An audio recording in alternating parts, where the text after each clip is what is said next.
never forget. Today, we're remembering the thousands of victims of 9/11 as the nation marks 18 years since the tragic events of September 11th. Good morning. I'm Chris Ranke. And I'm Mary Calvi. Thanks for starting your day with us.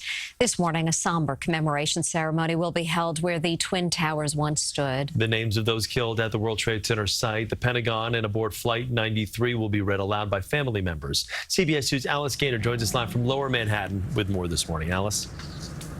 Chris and Mary, as you can imagine, security is pretty tight here in Lower Manhattan. They actually have us positioned down the road here. The Freedom Tower, as you can see, is in the distance behind me. Later this morning, friends, family, and loved ones will gather to mark this anniversary, just like they've done for nearly 2 decades now. Matthew Barnes.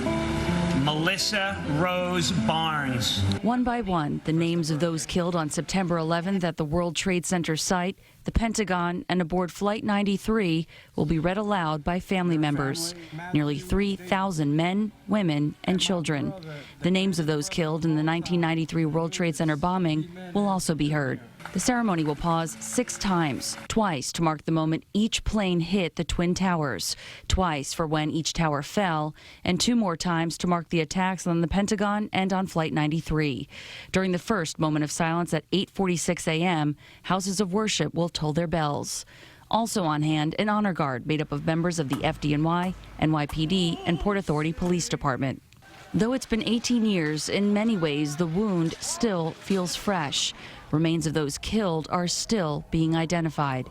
Officials say 2/3 of all World Trade Center responders have at least one certified 9/11-related health condition.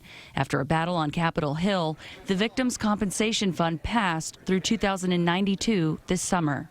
I mean, we're at 204 in just the FDNY alone, and the NYPD is at 241. So, I mean, the number of first responders that have died post 9/11 is greater.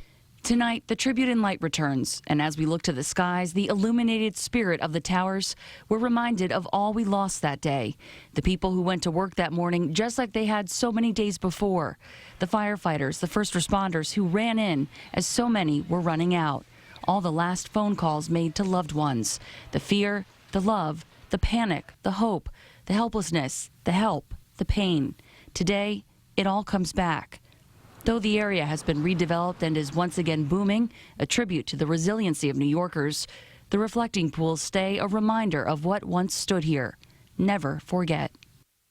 The 9/11 Memorial and Museum will be open this morning only for victims' family members. It will reopen to the public this afternoon around 3 o'clock. We're live in Lower Manhattan. Alice Gaynor, CBS 2 News.